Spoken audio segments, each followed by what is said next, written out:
제가 이 감격적인 소식에 상해 출장하다가 바로 급거 귀국한 거 아니겠습니까? 다시 가셔야 돼요. 아, 그래, 저 먹고 살아야 되니까. 네. 밀리터리와 사이언스의 신기한 만남 본게임 오늘도 본 내용으로 곧장 진격해보도록 하겠습니다. 안녕하세요. 저희는 본게임 2의 MSG입니다. 오늘의 주제 영상을 통해서 확인해 보시죠. 아, 지난 에이펙 모습이죠? 네, 얼마 전에. 네. 나왔습니다. 핵심이죠. 그러니까요. 한미 정상회담 끝에 핵추진 잠수함 승인. 이 녀석. 이분인가요? 죄송합니다. 정정하겠습니다. 이분 오십니다, 이제. 큰 거 오십니다. 영접하러 가야죠.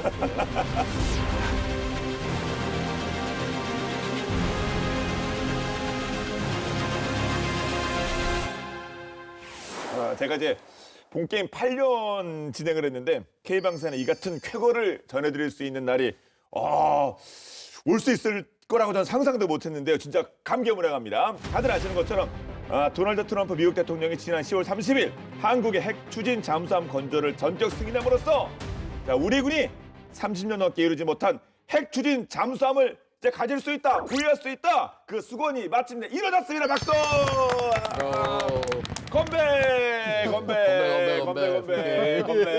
건배입니다.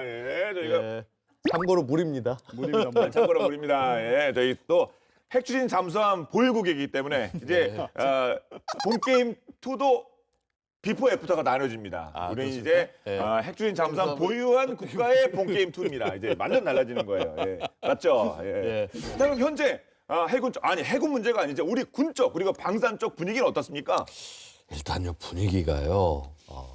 진짜 30년의 수건 사업이잖아요. 30년인가요? 그게 벌써? 그렇습니다. 이게 핵추진 잠수함이 1993년도 김영삼 정부 때부터 추진해 온 사업이에요. 사실 보면 이제 미국이 안 도와줬죠. 이제 소위 핵 비확산 원칙을 어떤 정부건 계속적으로 유지를 해왔기 때문에 거부를 했고요. 근데 이게 이제 말씀하신 이제 30년 이상 지나서 그 꿈이 이루어진 거죠. 그래서 뭐 해군 혹은 뭐 관련 방산업계 일광에 수밖에 없습니다. 핵 추진 잠수함 보유한 국가가 많지 않죠. 그래서 일단 뭐 미국, 러시아, 중국, 영국, 프랑스 소위 5개의 공인 핵 보유국 P5 국가들 여기에 더해서 비공인이지만 핵을 가지고 있는 인도가 이제 원잠을 보유하고 있어서 6개국이 갖고 있었습니다. 근데 핵 보유국이 아닌데도 또 지금 이 핵추진 잠수함을 추구하는 국가 2개가 있죠. 호주랑 바로 브라질입니다. 호주와 브라질이 근데 약간 이 건조하는 데 있어서 시간이 좀 걸리고 있어요. 그래서 추진의 속도가 붙을 경우 우리 대한민국은 세계에서 8번째로 핵 추진 잠수함을 보유, 운용할 수 있는 국가가 되지 않을까 이렇게 기대를 하고 있습니다. 게다가요, 이제 또 약간 이 얘기를 안 할 수 없는 게 최근 또 핵 추진 잠수함을 도입을 검토하겠다라고 나선 이웃 국가가 있죠, 일본. 그러니까 그 일본보다 우리가 빨리 가질 수 있게 됐다. 뭐 이게 뭐 엄청난 쾌거이죠. 맞습니다. 바로 이게 경주 에이펙 정상회의를 계기로 열린 한미 정상회담의 최대 성과인데 이 정도면 진짜 외교사의 길이 남지 않겠습니까? 교과서에 이거 박혀야 되는 내용 아니에요? 네, 지금 뉴스가 막 쏟아지고 있는데 뭐 알고 계시겠지만 모두가 짧게 정리를 다시 해보자면 이재명 대통령이 트럼프 미국 대통령을 향해서 핵 추진 잠수함의 연료를 우리가 공급받을 수 있도록 결단해달라라고 요청을 했고 트럼프 대통령이 하루 만에 소셜미디어인 트루스 소셜을 통해서 승인을 파격적으로 공개를 한 거고요. 이 발표는 우리 정부도 전혀 예상하지 못한 서프라이즈, 아주 기쁜 서프라이즈였어요. 네. 그래서 외신들도 지금 뭐 파격적이고 획기적인 조치라고 굉장히 좀 놀라는 눈치고요. 왜냐하면 2023년 3월에 그 오커스 3개 국가, 그러니까 미국, 영국, 호주죠. 이 정상회담 선언에서 비핵 국가인 호주에 총 5척의 미국산 핵 추진 잠수함을 판매하기로 하면서 미국이 뭐라 그랬냐면은 이게 한 번이나 마지막 원오프다. 이렇게까지 못을 박았었거든요. 근데 미국이 사실 뭐 앞서 말씀하신 것처럼 그다음에 완강하게 안 될 것 같은데 그런 입장을 고수해 왔었는데 이번에 이재명 대통령님의 한국의 핵 추진 잠수함 왜 필요한가에 대한 설득 전략이 크다로 이게 뭐 적중했다 이런 여론이 많거든요. 네. 자 하나하나 자 그 뭐 전략 한번 분석해 보도록 하겠습니다. 자, 일단은 한 가지 말씀드린 것은 뭐 대통령께서도 말씀하신 내용이지만 우리가 뭐 핵무기를 갖겠다는 게 아니에요. 그래서 보통 이제 그 핵잠수함 하면은 전략 핵잠수함 SSBN을 생각을 하죠. 그래서 SSBN은 SLBM, 그러니까 잠수함 발사 탄도 미사일을 운용하는데 이 SLBM이 핵탄두를 장착한 이게 우리가 알고 있는 전략 핵잠수함입니다. 근데 대한민국의 경우는요, 우리 SLBM 있긴 있지만 이것이 핵 탑재를 하고 무슨 장거리에 있는 이 국가를 공격하거나 그런 용도가 아니고 북한을 제압하는 그런 용도이기 때문에 일단 재래식 탄두를 장착한 잠수함 발사 탄도미사일 SLBM을 운용하는 공격 핵 잠수함 SSN을 만들겠다는 얘기가 되는 거죠. 그래서 일단은 핵 무기는 아니다.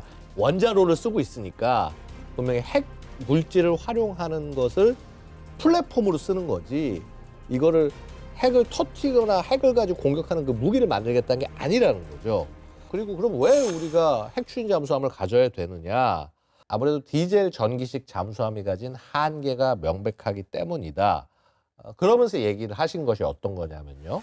북한이나 혹은 중국 측의 잠수함, 이 잠수함들을 추적하려면요. 핵 잠수함에 대해서 미국이 연료 공급을 해주면 대한민국이 여러 척의 핵 추진 잠수함을 건조를 해서 한반도 인근 해역에 대한 방어 활동을 할 수가 있다. 그럼 미국 입장에서는요, 솔직히 자국의 부담이 상당히 줄어들게 되는 것이거든요. 트럼프 대통령이 좋아하시는 거 아니에요? 그렇죠. 그러니까 사실은 이제 미국이 계속 얘기해온 게 뭐냐면, 야 우리가 동맹을 내내 지켜주는 거는 못해. 심지어 우리가 중국 견제하는 것도 너무 버거워. 우리를 도와줄 수 있는 동맹은 없는 거냐? 라는 얘기를 계속 외쳐온 건데 한국이 한미 동맹 아래에서 핵 추진 잠수함을 갖는다? 그럼 미국 입장에서는 우리가 쓸 수 있는 자산이네. 우리에게 도움이 되는 자산이 늘어나는 거네.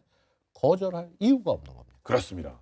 또 거기에 최근 러시아가 북한의 핵 추진 잠수함 확보를 지원하기 위해 기술 협력을 했다는 의혹이 제기되는 등 아무튼 뭐 어떻게 북한이 핵군력 강화에 열을 올리고 있으니까 이럴 때 우리도 뭔가 확실한 게 필요하지 않겠습니까? 네, 뭐 북한은 올해 5,000톤급 구축함인 최현호, 강건호 이렇게 진술을 했고 네. 또 원자력을 추진 동력으로 하는 그 핵추진 잠수함 건조에도 돌입했다 이런 얘기들이 나오고 있는데 뭐 사실이 아닌가 짐작이 되고 그리고 중국도 역시 중국은 지금 뭐 해상 굴기가 대단하잖아요.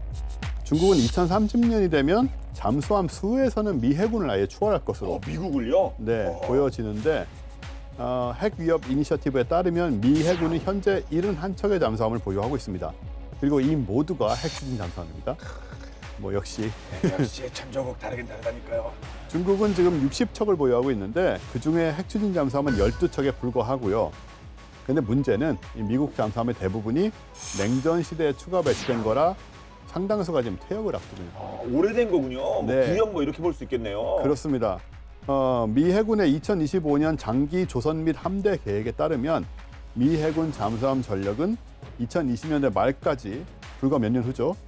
47척으로 감소를 하고 71척이던 것이 예, 뭐 30~40%가 그냥 폭 깎이네요. 네, 그런 다음에 수년간 그냥 50척대 중반 정도를 유지할 것이다 예상이 되거든요.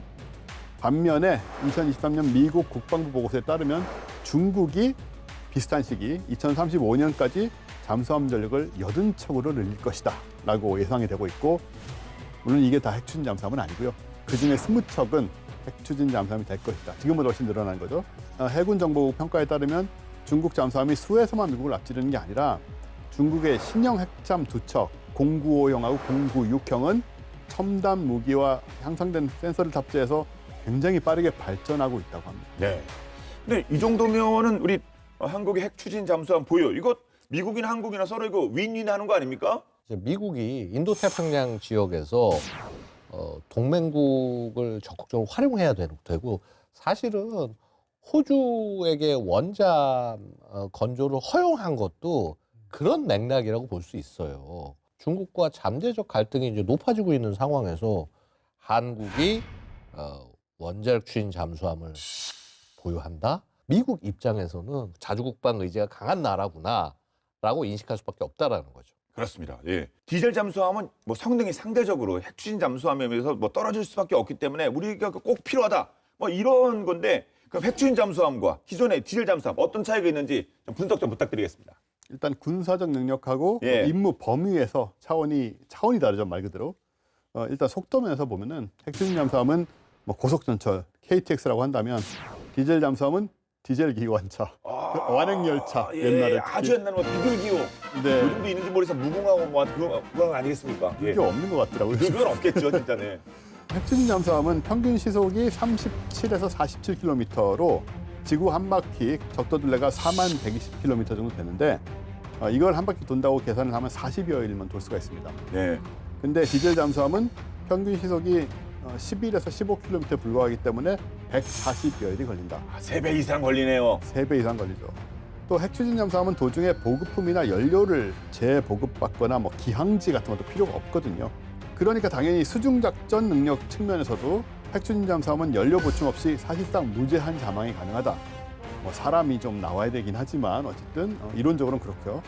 디젤 잠수함은 거의 매일 의무적으로 수면 가까이 올라와야 되고 속력 및 수중작전 지속 능력은 당연히 떨어질 수밖에 없는 이런 한계가 있는 거고요.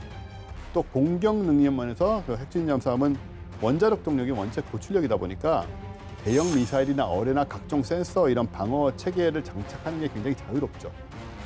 디젤은 아무래도 이런 게 떨어지게 되고 그래서 비교를 하자면은 핵추진 잠수함은 이제 헤비급 펀치라고 하면 디젤 잠수함은 플라이급 펀치다. 이런 게 대전이 이루어질 수가 없거든요, 사실은. 절대로 안 되죠. 예.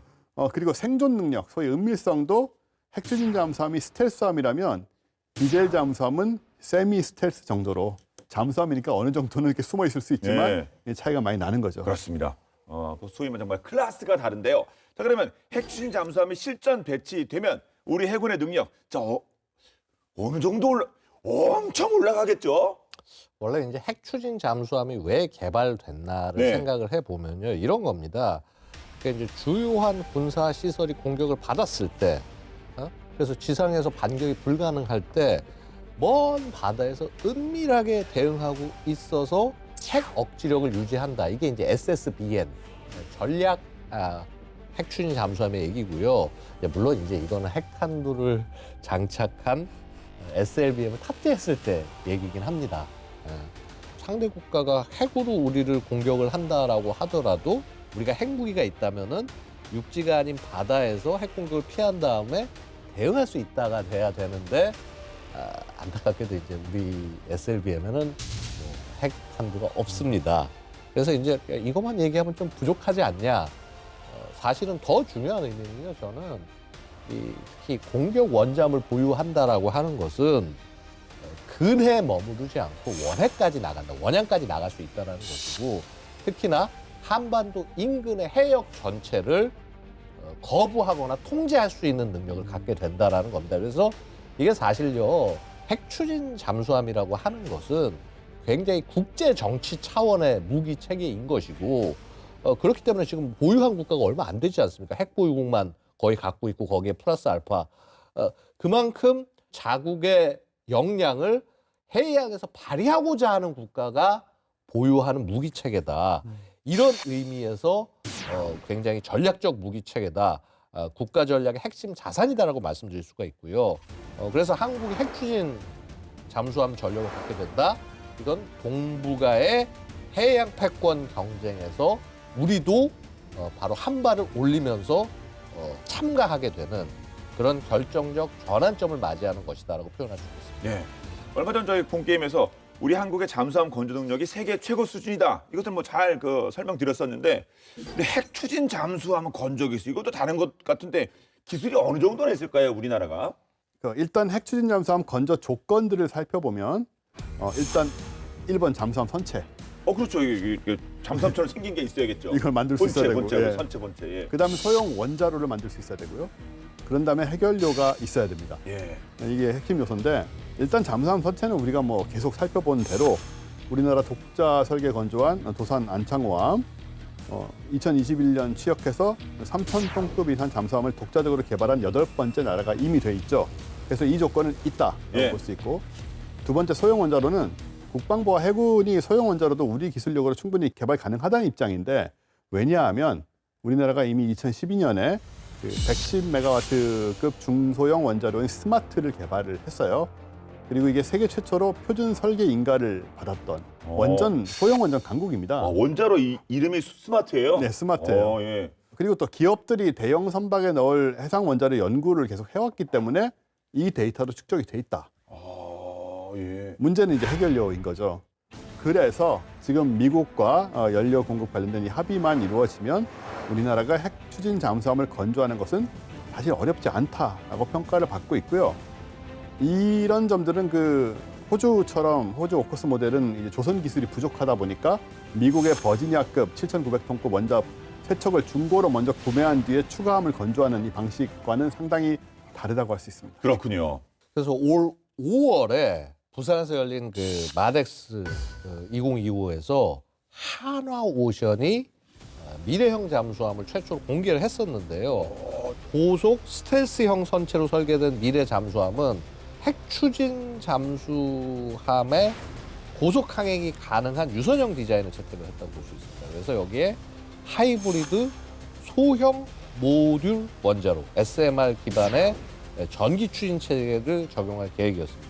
이 미래형 잠수함이 이제 한국형 핵 추진 잠수함이 되지 않겠나, 자, 이런 전망을 하기도 했죠. 예. 뭐 이런 준비가 있었기 때문에 지금 같은 저희가 이런 먼디한 꿈을 꾸는 거 아니겠습니까? 역시 우리 K방사는 다 계획이 있습니다. 비핵 국가인 우리나라가 핵 추진 잠수함을 보유하려고 한다면 그 소형 원자로 요게 IAEA, 그러니까 국제 원자력 기구의 뭐 세이프 가드, 뭐 사찰 대상이다. 요것도 주요 포인트라고 하는데 이건 뭔 얘기예요? 이게 IAEA가 사찰 대상을 하고 규제를 하는 게 군사용. 그래서 소위 이제 이거를 핵을 군용으로 터트릴 목적이나 이걸로 쓰면 이거는 규제를 해야 될 거 아니에요. 네. 그러니까 핵심이 핵 추진 잠수함의 동력원 역할을 하는 원자로가 이게 군사용이냐 아니냐 이제 이걸 판단하는 게 핵심이라는 겁니다. 지금까지는 이 비핵 국가가 핵 추진 잠수함을 가진 전례가 없었기 때문에 야, 이거를 뭐 군사용으로 해서 이거 보유를 못하게 해야 하는 거야? 아니면은 보유해도 이게 핵 무기는 아니니까 플랫폼일 뿐이지. 네. 이거를 보유하는 걸 허락해야 되는 거야. 이게 헷갈리는 겁니다. 근데 이제 보면요, 최근에 비핵 국가인 브라질이 핵 추진 잠수함 개발을 추진을 하면서 요 원자로에 대한 세이프가드 문제를 좀 IAEA하고 협의를 하고 있거든요. 뭐 핵 추진 잠수함의 원자로 자체는 뭐 군사적 목적이긴 한데 핵무기 제조에 직접 사용하는 게 아니니까 세이프가드를 한시적으로 면제하도록 예외를 두는 방식, 이렇게 하면 어떻겠냐, 이렇게 추진한 걸 알려지는데 우리도 활용해야죠. 예. 그렇죠. 뭐 같이 브라질과 함께 어떤 논리를 좀 개발도 하고 손에 손잡고. 예. 아무튼 브라질과 IAEA가 먼저 뭐 협의를 시작했으니까 중요한 선례가 될 수 있을 것 같습니다. 근데 또 앞서 말씀하신 그 핵추진 잠수함의 요건 중에서 세 번째 말씀, 핵연료. 근데 이 핵연료 관련해서 한미 원자력 협정에 대한 개정이 필요하다, 이런 얘기가 있죠. 네, 이게 바로 핵추진 잠수함을 보유하기 위해서 미국 대통령 허가가 필요한 이유인데, 네. 우리가 그 핵심 동력원인 핵연료의 안정적인 공급, 그리고 이걸 활용할 수 있는 권한이 지금 미국과 체결돼 있는 한미 원자력 협정에 의해서 통제가 되기 때문입니다. 지난 2015년에 개정이 돼서 2035년까지 적용되기로 돼 있는 현행 한미 원자력 협정은 한국이 20% 미만의 저농축 우라늄을 이제 농축할 수 있게 해놨는데, 실제로는 건별로 매번 미국 승인을 받아야 돼요. 아, 그래요? 그래서 한 번도 이루어진 바가 없습니다. 그럼 사실상 유명무실 뭐 이런 얘기를 할 수밖에 없겠네요. 그리고 뭐 꼭 필요하지 않으면 우리가 지금 네. 굳이 그럴 이유가 없는 상황이고, 사실 그래서 외교적 수사에 그친 게 아니냐, 이렇게 진행이 안 됐던 건데, 이제 이런 사항들이 실질적으로 협의가 진행되는 상황이 되는 거고요. 그리고 또 우라늄 235 농축도가 20%를 넘게 되면 그때부터는 이제 군용으로 용도가 전환이 되는 건데, 한미 원자력 협정은 핵물질의 군사적 적용을 이제 금지를 하고 있잖아요. 이 문제도 사실은 좀 풀어줘야 되고, 그런 부분들이 있죠. 네. 이번 정상회담에서 이 대통령은 한미 원자력 협정에 따른 우라늄 농축과 더불어 사용 후 핵연료 재처리 권한에 관련한 실질적 협의가 진척되도록 지시해달라 당부했다고 하셨다고 하는데, 이것도 어떤 내용입니까? 전 좀 어렵네요. 예. 이게 사실 핵추진 잠수함 관련된 얘기만도 아닌 것이, 네. 이 사용 후 핵 연료 재처리 권한이 생기면 차세대 원전인 그 소형 모듈 원전 SMR 가운데서도 최첨단으로 꼽히는 4세대 원전인 소듐 고속 냉각로 SFR을 연료를 조달할 수 있게 됩니다. 무슨 얘기냐? 이게 지금 그 우리 AI 개발에 필요한 고효율 친환경 에너지원이라고 할 수 있거든요. 아, 에너지가 많이 필요하죠. AI 관련된 사업이. 예. 지금 뭐 우리 AI 쪽으로도 많은 협의가 이루어져서 뭐 그 그래픽 카드, 뭐 GPU도 많이 들어온다 이런 얘기 25만 있는데. 개 뭐 그런 얘기 있고 그랬었죠. 예. 네, 근데 이게 결국은 이 모든 것은 그 전력이 뒷받침돼줘야 되는 부분이 굉장히 지금 중요한 이슈거든요. 그런데 이 소듐 고속 냉각로가 바로 그런 부분들을 좀 해결할 수 있고 아, 다른 원자로에 비해서는 상대적으로 친환경적인 그런 특성이 있습니다. 그래서 지금 미국, 프랑스, 영국, 뭐 일본 등 오방국들하고 그다음에 중국도 바로 이 기술을 개발을 하고 있는데 여기에 좀 이제 중요한 이제 포인트가 되는 거죠. 대형 원전의 그 사용류 해결료의 경우에는 1% 가량이 우라늄 235입니다. 이 우라늄 235를 20% 가까이 농축하면 바로 초소형 모듈 원자로의 연료로 전환이 가능해지는 거고요. 예. 이걸 고순도 저농축 우라늄이라고 합니다. 지금 우리는 어떠냐면은 이걸 제대로 이제 재처리를 진행을 못하다 보니까는 계속 쌓아두고 있어요. 지금 포화 상태 이미 달해 있습니다, 우리나라가. 그래서 이제 국내 대형 원전 내 사용 해결료를 처분을 해야 되는 부분에서도 굉장히 중요한 이제 이 수단이 되는 것이고, 그래서 이 권한, 이 재처리 권한을 확대하는 방향이 실제로 이루어지는 것은 핵추진 잠수함뿐만 아니고 여러 가지로 중요하다라고 말씀드릴 수 있죠. 핵 폐기물의 어떤 뭐 재활용 입장에서도 또 필요하다 그런 말씀인 것 같고요. 그런데 이 핵 추진 잠수함 도입이라는 뭐 정말 국방안보 입장에서 큰 쾌거 앞에 돌발 변수가 발생했는데 이거 어디서 만들 거냐? 뭐 창원이냐? 뭐 거제냐? 뭐 울산이냐? 뭐 이렇게 좀 그럴 텐데 미 대통령이 미국 필라델피아에서 필리 조선소 아니 이거는 뭐 우리 그 한화 쪽 그 조선소죠. 예. 그쪽에서 짓겠다고 말씀을 했다고 해요. 그러면 이게 좋은 소식일 수도 있고 안 좋은 소식일 수도 있고 이건 또 어떻게 봐야 되는 겁니까? 일단 이제 트럼프 대통령이 이제 콕 집어서 언급한 이 필리 조선소는요. 그 지난해 한화 그룹이 1억 달러에 인수한 소위 한미 조선 협력 프로젝트 마스가 Make American Shipbuilding Great Again, 미국 조선업을 다시 위대하게. 소위 마스가의 상징이다라고 얘기되고 있습니다. 2차 세계대전 당시 미국은 소위 조선업에서 1등이었는데 이 수십 년간 조선업이 쇠퇴를 하면서 지금 현재는 1년에 전투함 한 척 찍어낼 수 있는 조선소의 숫자가 손에 꼽힐 정도예요. 예. 필리 조선소도 사실 그 중에 하나고 한화그룹을 통해서 이제 계속 체질 개선이 진행되고 있긴 한데 사실 현재로서는 여기서 무슨 핵추진 잠수함을 건조할 여유나 기본 시설조차 없다. 뭐 이런 지적이 굉장히 많은 상황입니다. 한때는 여기가 필리 조선소가 이제 해군의 조선소였단 말이에요. 해군 조선소였는데 뭐 냉전 끝나고 난 다음에 민간에 불화가 돼서 상선만 이렇게 생산하는 곳이다 보니까 당연히 잠수함 건줄 수는 없죠. 그러니까 핵추진 잠수함을 생산을 하려면 잠수함용의 도크뿐만 아니라 냉각이나 원자로 같이 이제 잠수함을 실을 탑재체도 이제 설계하고 제작할 이런 공간이 있어야 되는데 그야말로 그냥 제로 베이스에서 핵 추진 잠수함용 생산 라인을 짜 넣어야 되는 그런 사안입니다.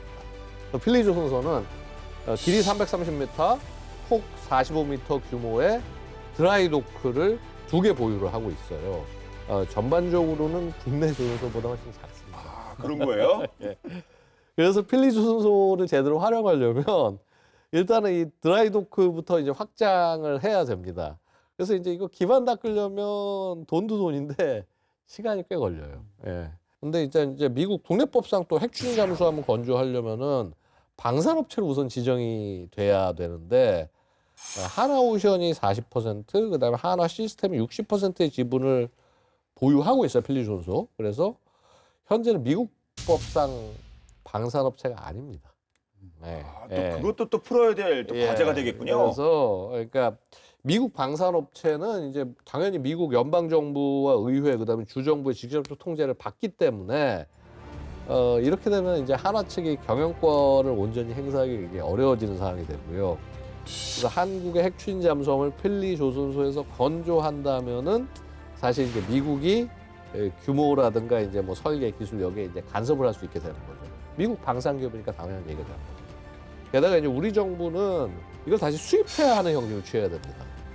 이게 통상 이제 건조한데 수조 원이 드는데 이거 수입까지 한다? 훨씬 더 비싸질 수 있는 거죠. 또 달리 생각해 보면요, 트럼프 대통령 발언만으로는 뭐 이게 뭐 미국 내에서 한국의 핵 추진 잠수함 건조를 승인한다는 말인지 아니면 미국의 기술과 인력을 이전해서 공동 건조를 한다는 것인지 뭐 이게 구체적인 내용은 조금 더 이제 추이를 보고 사실 논의를 해야 될 것 같고요. 뭐 어쨌거나 이제 뭐 국내 조선 업계의 이제 고위 관계자들도 요거 뭐 디테일은 뭐 앞으로 어떻게 협의하게 달려 있는 거 아니냐 일단은 이렇게 판단하고 있는 걸로 보입니다. 예. 자, 그렇게 뭐 우려가 되는 소식도 있고, 자, 굿뉴스. 자, 긍정론은 또 어떤 게 있을까요? 사실 외신들은 한국의 핵 추진 잠수함이 미국에서 건조된다는 것에 오히려 좀 긍정적이거든요. 그래요? 어떤 면에서 그럴까요? AP 통신 같은 경우에는 그렇게 되면 이게 단순히 잠수함 공급이 아니라 미국이 보유한 기술 중에 가장 엄격하게 보호되는 핵 추진 잠수함 기술을 한국과 공유할 가능성이 있다는 거죠. 이거는 대박인데요? 네. 핵 추진 잠수함 기술은 미군이 1958년 영국에 처음 기술을 공유한 이후로 아주 극소수 동맹에만 공유했던 최고 등급의 군사 기밀이거든요. 이번에 그 호주와 체결한 핵 추진 잠수함 협정에서조차 미국의 그 직접적인 기술 이전 내용은 아예 포함이 안 됐고요.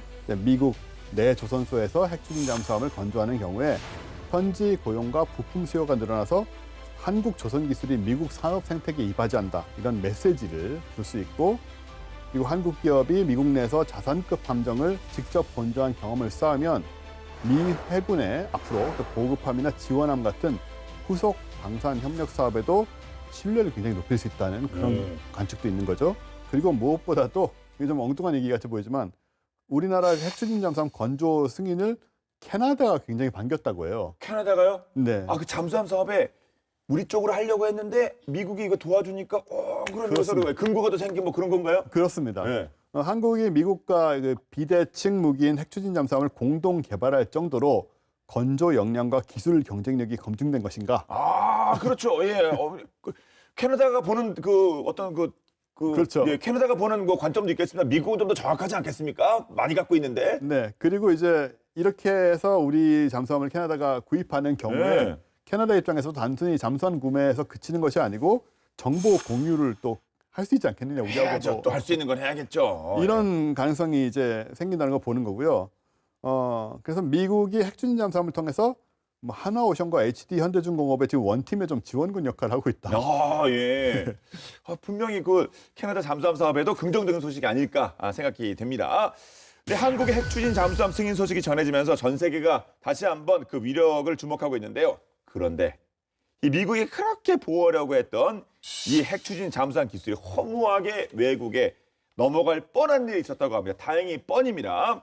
그 시작은 다름 아닌 땅콩 샌드위치 한 조각에서 비롯됐다고 하는데요. 어떤 내용일지 본방 야사에서 이 충격적인 사건을 다뤄보겠습니다.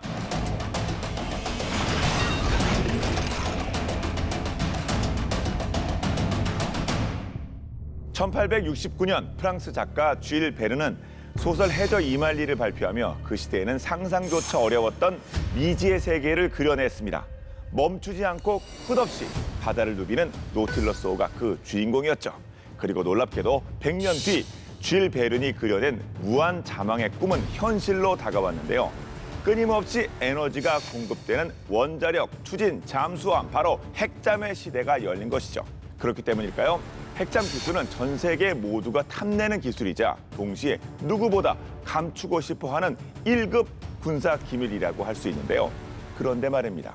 삼엄하고 철저히 관리돼야 할 이 1급 군사 기밀이 뜻밖에도 땅콩 버터 샌드위치 속에서 발견됐다면 여러분 믿으시겠습니까? 세계 잠수함 역사를 바꿀 뻔한 믿기 힘든 실화 지금 공개합니다.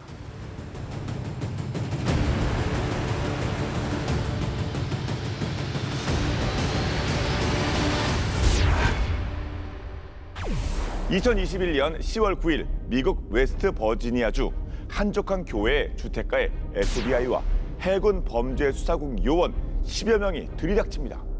요원들은 식사 중이던 평범한 부부를 포위했는데요. 이 부부의 이름은 조너선 퇴베와 다이애나 퇴베. 남편 조너선은 수학과 물리학을 전공한 이공계 엘리트였으며 아내 다이애나는 존경받는 영어 교사였는데요.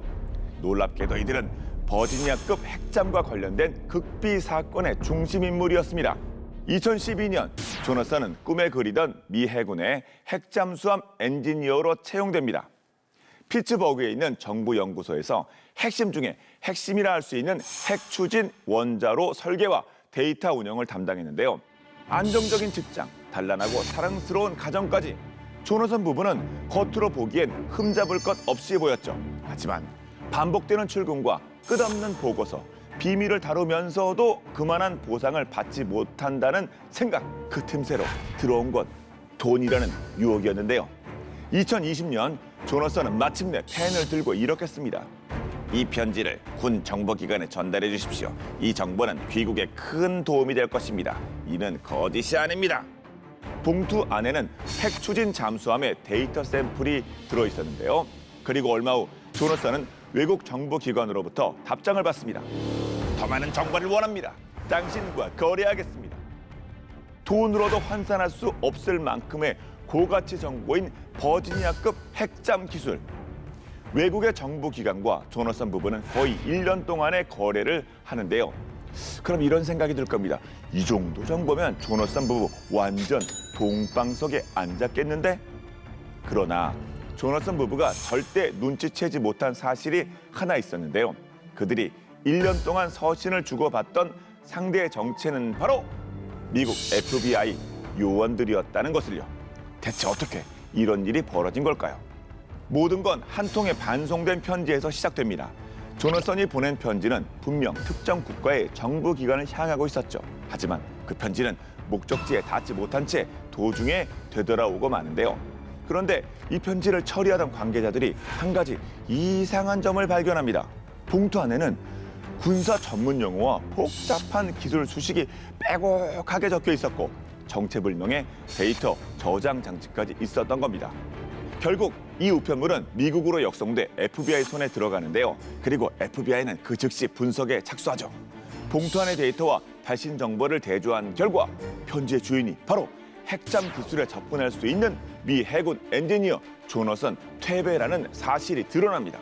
그러나 FBI는 편지를 입수한 후 조너선을 바로 체포하지 않았는데요. FBI는 외국 정보기관을 가장한 함정수사팀을 꾸리고 조너선의 편지에 답장을 보냈던 것. 그때부터 시작된 FBI와 조너선의 1년간의 서신. 그건 스파이 거래가 아니라 완벽히 짜인 터치였습니다. 구매자로 위장한 FBI와 조너선의 첫 접선은 웨스트 버지니아의 한 창고. 조너선은 태연하게 도시락 가방을 들고 나타납니다. 그 도시락 속엔 유독 맛있어 보이는 땅콩 샌드위치가 들어있었죠. 조너선은 미리 합의된 장소에 땅콩 샌드위치를 놓아두고 바로 자리를 떠났습니다. 얼마 후 땅콩 샌드위치를 발견한 FBI는 그 속에서 암호화된 기밀 데이터가 가득 담긴 16GB SD 카드를 발견합니다. 핵잠수함의 기밀이 담긴 세상에서 가장 위험한 땅콩 샌드위치였죠. 그 대가로 조너선은 $10,000 상당의 암호화폐를 받게 되는데요. 하지만 그건 시작에 불과했습니다. FBI는 조금 더 조너선을 자극하는데요. 거래 규모를 키우면 대가도 커질 것이다. 조너선은 그 미끼를 덥석 물었고 그렇게 바로 다음 거래가 진행되죠. 7월 그리고 8월 조너선 부부는 같은 방식으로 껌 포장지와 반창고 안에 SD 카드를 숨겨 핵잠수함의 데이터를 넘겼습니다. 총 3차례에 걸친 거래. 그 대가로 받은 돈은 무려 $100,000 상당의 암호화폐였다고 하는데요. 하지만 부부가 모르는 게 있었죠. 그의 모든 접선 장소에는 이미 FBI의 카메라가 있었다는 사실. 1년간 이어진 치밀한 첩보전 끝에 FBI는 완벽한 포위망을 완성했습니다. 그리고 10월 9일 조너선 부부는 결국 자택에서 체포되게 되는데요. 수사 결과 조너선은 수천 페이지에 달하는 기밀 문서를 수년간 조금씩 빼돌려온 것으로 드러났습니다. 한 번에 몇 장씩 보안 검문소를 통과하며 오랜 시간에 걸쳐 데이터를 축적해봤던 것이죠. 그 내용은 충격적이었습니다. 바로 버지니아급 핵잠수함의 원자로 설계, 운영, 성능과 관련된 아주 중요한 자료였죠. 기밀 문서의 구체적인 내용, 그리고 조너선 부부가 접근하려 했던 특정 국가가 어디인지는 미국 정부가 공개하진 않았는데요. 하지만 분명한 것, 그들이 넘기려 한 건 단순한 기술이 아니었다는 사실입니다. 바로 수천 명의 기술자와 수십 년의 노력에 집약된 결과물이었죠. 결국 조나선에게는 징역 19년이, 다이애나에게는 21년의 중형이 선고됐는데요. 하나의 기술이 완성되기까지는 수많은 연구, 기술진들의 시간과 노력, 그리고 피땀 어린 눈물이 쌓여 있습니다. 그렇기에 FBI처럼 기술을 끝까지 지켜내는 일 또한 무엇보다 중요한 사명이라 할 수 있겠죠. 결국 한 나라의 안보를 지탱하는 진짜 방패는 기술이 아니라 그것을 지켜내는 사람들의 신념이 아닐까 하는 생각을 해봅니다.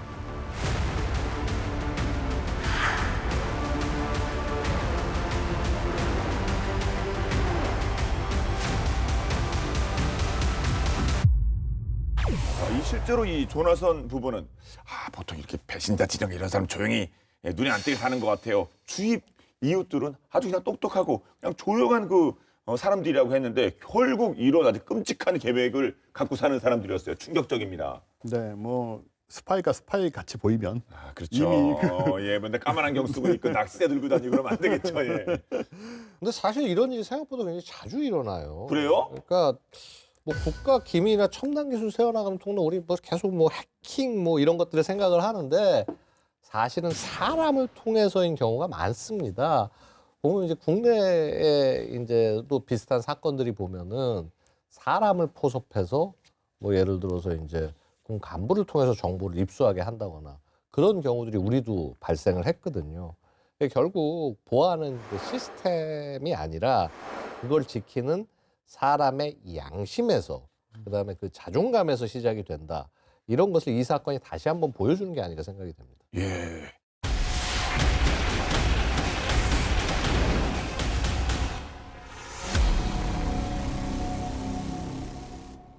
자, 지난 시간에 3,600톤급 장보고 3 배치 2 선도함인 장영실함의 진수식 소식을 전해드렸는데요. 2029년까지 뭐 세 척의 장영실급 잠수함이 건조되면 요거는 계획이 돼 있던 거고 뭐 디젤로 요 다음 버전, 그 다음 버전이 핵추진 이렇게 가는 스타일일까요? 그렇습니다. 이제 장보고 3 배치 3를 통해서 한국의 핵추진 잠수함 확보 사업이 구체화가 될 전망인 거죠. 한 척당 건조 비용이 이제 2조 원 이상이고요. 최소 5,000톤급의 대형 핵 추진 잠수함이 될 것으로 전망이 됩니다. 안규백 국방장관께서는 이제 국정감사에서 원자력 추진 잠수함이 최소 4척 이상 필요하다라고 밝혔습니다. 해군은 이제 이렇게 얘기하죠. 야, 지금부터 당장 건조에 들어가도 한 10년 정도 소요가 되니까 한 2030년대 중반 이후가 되지 않겠나 이렇게 바라보고 있습니다. 네. 그런데 이 수면 위로 떠오른 한국형 핵추진 잠수함의 롤모델, 앞서 한화에서 만든 마덱스 그 모델도 있긴 했는데 이미 좀 움직이고 있는 그 롤모델 뭘 봐야 되는 겁니까? 가장 적합한 롤모델로는 지금 프랑스의 5,400톤급 바라쿠다급이 거론이 되고 있습니다. 예. 얘가 지금 아마 그 일본 함으로 보여지는데 시프랑함이라고 하죠. 차기 한국형 핵추진 잠수함인 그 5,000톤급 잠수함과 체급이 유사하고 그리고 농축도 20% 미만의 우라늄을 사용한다는 게 중요하죠. 거의 우리랑 결이 비슷하네요. 아주 비슷합니다. 예. 건조 비용은 1조 6천억 원가량으로 그럭저럭 괜찮고 특히 핵추진 체계가 루비급의 수압 추진이 아니라 펌프 제트식 추진이라서 정숙도가 10배 정도 향상이 됐다고 해요. 굉장히 중요한 포인트죠. 예. 프랑스는 지난 2019년 7월에 이 일본함 시프랑함을 진수를 시켰고 그다음에 2번 뒤게 트로행함, 3번 트루비우함, 4번 그라스함, 5번 카사비앙카함, 6번 루비스함까지 2029년까지 순차적으로 확보해서 2척씩 3교대, 그러니까 수리, 교육, 훈련, 작전 투입을 이렇게 교대를 하는 거죠. 그렇게 운영할 계획으로 있고요. 이 바라쿠다급 핵추진 잠수함은 2060년까지 약 35년간 운영할 예정을 하고 있습니다. 예. 한국이 무제한 자막 능력을 갖춘 뭐 게임 체인저죠. 우리 핵추진 잠수함을 확보하는 것은 우리 입장에서는 필요한데 또 주위 국가도 또 챙겨봐야 되지 않겠습니까?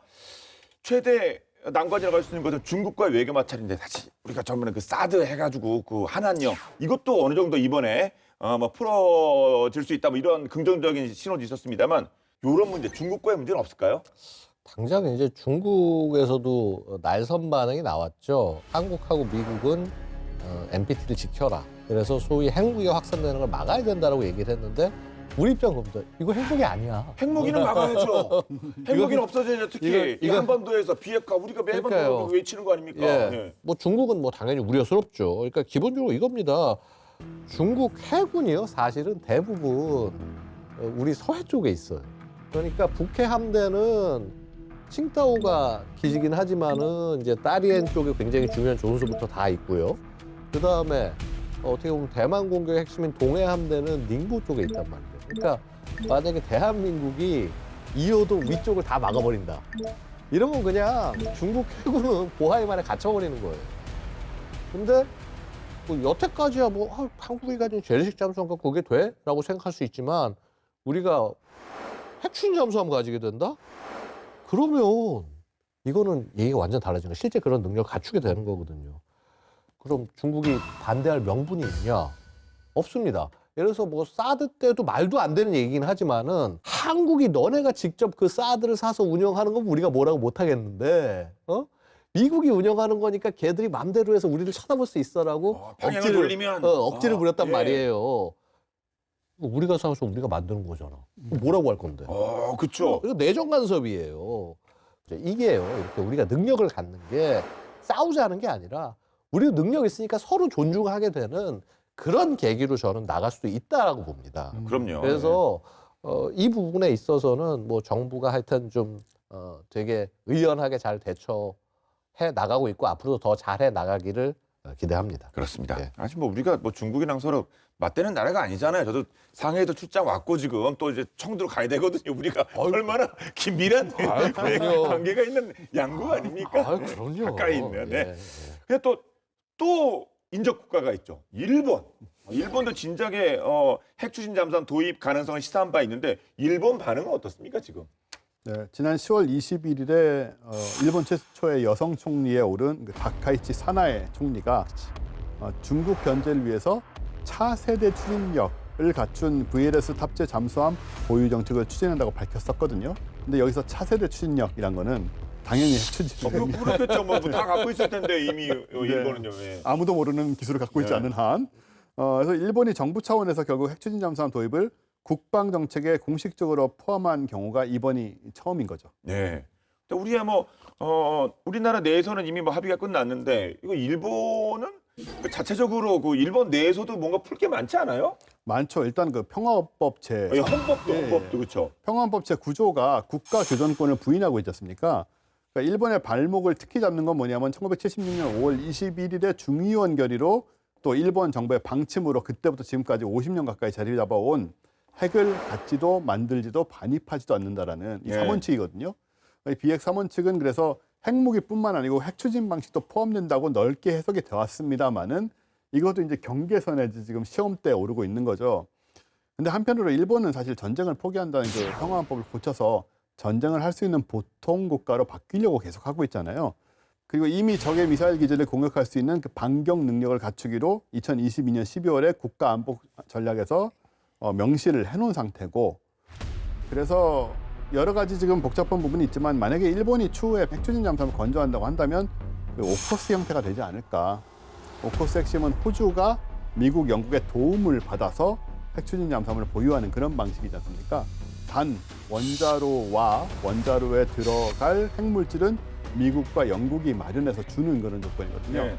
그래서 만약에 일본이 뭐 오커스에 가입하려고 할 수도 있고, 아니면은 오커스 방식으로 미국으로부터 원자로 핵물질을 받아서 진행을 한다, 이런 그림이 아닐까 생각이 듭니다. 네. 그럼 다들 아시는 것처럼 실제로 우리가 핵추진 잠수함을 갖고 운영하기까지는 뭐 넘어야 될 산이 많습니다. 하지만 그것도 그거고 우리 밀리터리 마니아들은 지금 아따마 열광하고 계시거든요. 끝으로 어떠셨는지 한 말씀씩 부탁드립니다.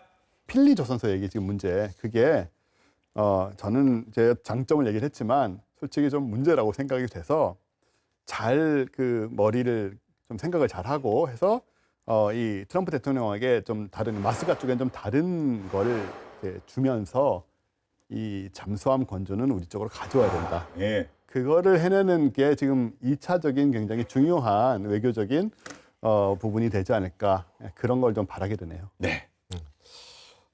사실은 이제 저는 원잠의, 그러니까 이 핵추진 잠수함의 도입 자체가 이 국제 정치에서 굉장히 큰 그 요동을 치게 만든 일이다라고 말씀을 드리고 싶고요. 그렇다면은 사실 그렇습니다. 우리가 북한만을 바라본다면은 핵추진 잠수함이 100% 정당화되기는 쉽지 않습니다.